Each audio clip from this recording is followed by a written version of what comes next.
Dahil pa dun, no? Uuwi na nga po kami mamaya mga kanayon.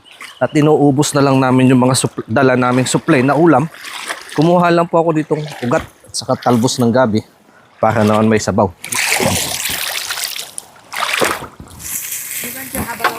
Adobong laman loob po ng baboy. Ito, corned beef.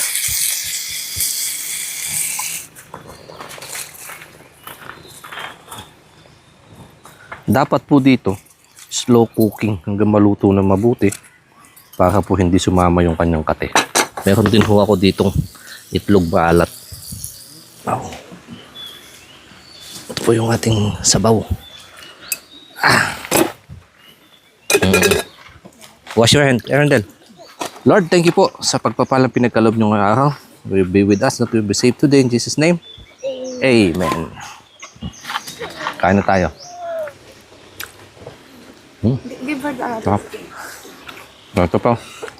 Ang sada wala ko yung that. Ayaw mong umulam ng iba, yan na lang gabi ng gabi yung ulam mo. Oo po.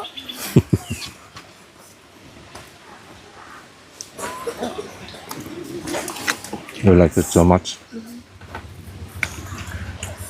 Can I go get some over there and bring it home? Later. You take me video. Gusto daw pong kumuha mamaya. Ni ate kanain nito.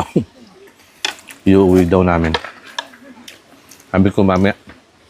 Tapos namin kumain, mananalbos kami. Wala nga nag-check-in dito, no? 17? 16, 17. Bakit kaya? Ba't sabi nila puno? Baka hindi natuloy.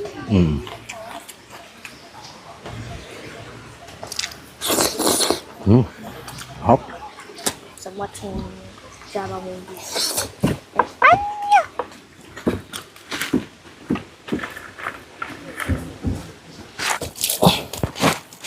Ligpit po ng mga pinagkainan.